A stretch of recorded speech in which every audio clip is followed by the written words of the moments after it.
আজ ছুটে চলেছে গোবিন্দ দর্শনে। গোবিন্দ দর্শনের জন্য যেই না বাবা ওপর থেকে নিচে নেমেছে, গোবিন্দ চলে যাচ্ছে আর রাধারানী যেই না গৃহদ্বার থেকে বাহির হবে, অমনি বাবা শাশুড়ি নন্দী জটিলা কুটিলা রাধারানীর আঁচলটা ধরে টেনে রেখেছে। বলি বাইরে বধূ, পরপুরুষের দিকে অত নজর কেন?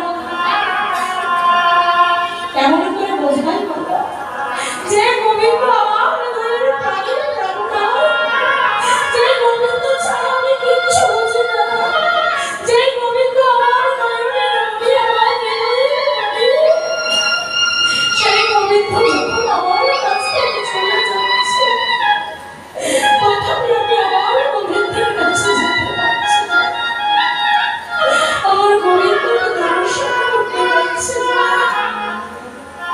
কেমন করে বোঝাবো তোমায় গোবিন্দ ছাড়া জীবন কেমন? বাবা দেখবে এই জগতেও আমাদের সমাজে এই জটিলা কুটিলার মতো কিছু কাম লোভ রয়েছে, যারা কৃষ্ণ সেবার বাদিনী হয়ে রয়েছে। দেখবে মা, কৃষ্ণ সেবার বাদিনী কামনা বাসনার জন্য গোবিন্দ সেবা করে না, আবার দেখবেন লোভের জন্য গোবিন্দ সেবা হয়। লোভটাকেও আমরা কত কিছু ত্যাগ করতে পারি না, গোবিন্দকে ভালোবাসতে পারি না। বলছে গোবিন্দ সেবার জন্য এবছরও রয়েছে জটিলা কুটিলা। আজ রাধারানীর সময় দিয়ে যখন গোবিন্দ চলে যাচ্ছে, অথচ রাধারানী আমার বাহির হয়ে একবার গোবিন্দের সম্মুখে আসতে পারছে না। রাধারানীর মনে বড় ব্যথা। আজ তাই আজকে রাধারানী গোবিন্দ যেই না পথ হতে বাহির হয়ে চলে গেল। আজ রাধারানীর সব থেকে প্রিয় সখী, আজ বৃন্দা সখী তুলসীকে নিয়ে, আজ তুলসীকে নিয়ে মনের কথা বলতে শুরু করেছে। দেখবেন না, মনের মতো মানুষ না হলে মনের কথা বলা যায় না। আজ মনের মতো মানুষ পেয়েছে তুলসীকে, আজ তুলসীকে সামনে নিয়ে আমার রাধারানী মনের কথা বলতে বসেছে। ওরে তুলসী, দেখ না আমার বধূ আমার সমুখ হতে চলে গেল। সবাই মিলে বধূর দর্শন পেয়ে বধূর চরণে পেয়ে, কিন্তু আমি এত হতভাগী কি কান্না দেবে। আমার বধূ আমার এত কাছের মানুষ, আমার বধূ আমার এত কাছে এসেও আমি আমার বধূকে পেলাম না। বলল সখী, আমি কেমন করে আমার বধূর কাছে যাবো? একবার বলে দেন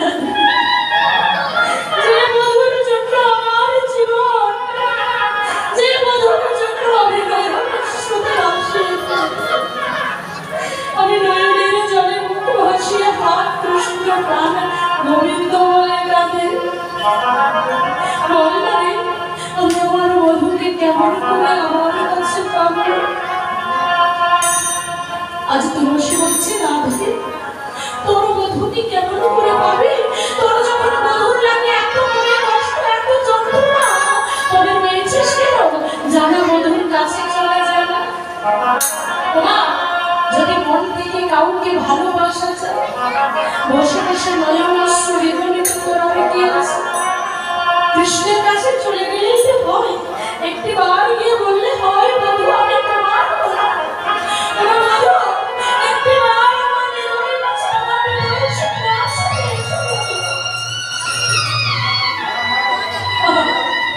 বধূ কথা পেয়ে আমার একটি বার রাধা দর্শনে তোমার কেমন করে আসবে গো? ভক্ত কতখানি ভালোবাসে, ভক্ত কতটা ভগবানকে চায়, একটু বাজিয়ে নেবে। ওমা, আমরা ভক্তরা যখন ভগবানের সেবা দিই, বাজারে গিয়ে ভালো ফলটা কেনার চেষ্টা করি, ওমা ভগবান তো সেবা করে না, সেবা করি আমরা। তাই যদি পচা ফলটা পড়ে যায় আমাদের মুখে কষ্ট হবে, তাই তো কিনিবা। তাহলে ভগবান যখন একটি ভক্তকে নেবেন, ভক্তকে একটু বাঁচিয়ে পরীক্ষা নেবেন। ভগবান বলছে রাধি, কতটা তুমি আমায় ভালোবাসো, কতটা তুমি আমার জন্য তোমার মন প্রাণ উজাড় করো, একটু পরীক্ষা করে ওমা। ভগবান আমার চলে গেল, আর তুলসীকে কাছে নিয়ে গোবিন্দর কথা বলতে লাগলো। তুলসী বলল, রাধি তবে শোন শোন, তোর বধুর খবর চাস তুই? হ্যাঁ তুলসী, আমি আমার বধুর খবর চাই। জানো তুলসী, একটিবার আমার বধুর খবর, একটিবার আমার কাছে, একটিবার আমার কাছে বধুর খবর। ওমা, কাঁদতে কাঁদতে আমার তুলসীকে জড়িয়ে ধরেছে। সত্যি আমি একটি আমার বধুর জন্য মালা গেঁথেছি বধুর, জানা একটিবার আমার বধুর কাছে নিয়ে যা, আর আমার বধুর সম্পদ একটিবার আমার কাছে এনে দে। রাধারানীকে তুলসী বলছে, ও রাধে, তোর বধুর এখন খবর আমি কোথা থেকে পাবো? তোর বধুর খবর আনতে হলে একটি স্থান আছে, যে স্থানটি গোবিন্দর বড় প্রিয় স্থান। ওমা, বৃন্দাবনের অনেক স্থান রয়েছে, তার মধ্যে প্রিয় স্থান হলো শ্যামকুণ্ড আর রাধাকুণ্ড। সব থেকে প্রিয় হলো রাধাকুণ্ড। সেই রাধাকুণ্ডের তীরে তোর বধূকে পাওয়া যাবে। তবে শোন তুলসী, তুই যখন আমার বধূর খোঁজে যাবি, আমি আমার বধূর জন্য একটি মালা গেঁথেছি, একটিবার আমার বধূর গলে দিয়ে আয় বধূ। আজ রাধারানী আমার বধূর হাতে, আমার তুলসীর হাতে বধূর লাগে একটি মালা দিয়েছে, আর একটু ব্রাহ্মণ সেজে দিয়েছে। আজ রাধারানী আমার তুলসীকে বলছে, তুলসী যা, তুলসী আমার বধূর কাছে যা, আর আমার বধূর কাছ থেকে খবর এনে দে। আজ তুলসী মা আজ রাধারানীর কাছ থেকে মালা আর তাম্বুল নিয়ে আজ গোবিন্দের সন্ধানে চলেছে। ওমা, গোবিন্দের সন্ধানে যেতে গেলে কি বলতে হয়? বলছে, রাধে দে দে তোর চরণ ধুলি, কারণ হলে আশ্রয়, গোবিন্দ হলো বিষয়, তাই তোকে না ভজলে আমি গোবিন্দ পাবো না। যদি রাধা না ভজা হয়, গোবিন্দ পাওয়া যায়। তাই রাধে দে তোর চরণ ধুলি, তোর চরণ ধুলি কিছুটা অঙ্গিমাকে কিছুটা সঙ্গে নে। আর গাইতে গাইতে রাধা নাম চলেছে আমার তুলসী চলেছে, বদনে গাইতে গাইতে চলেছে কি গো? मेरा जीवन है तेरी हवाले, ओ श्याम सुंदर मुरलिया वाले।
বলছে রাধে গোবিন্দ তুমি কেমন আছো?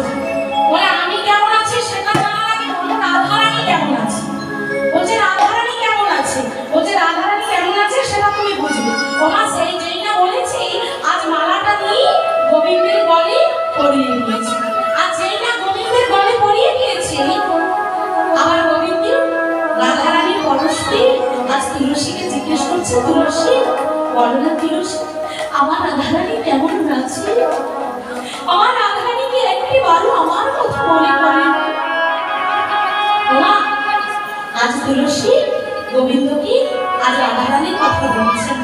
কারণ বাবা রাধারানী বলেছে যাই বলিস তাই বলিস আমার সম্মানটা রাখিস।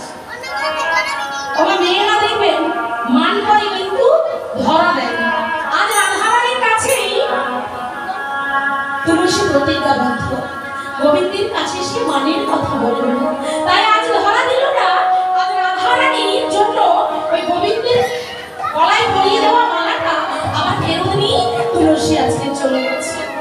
আর এদিকে ললিতা বিশাখাকে আজ রাধারানী ডেকে বলছে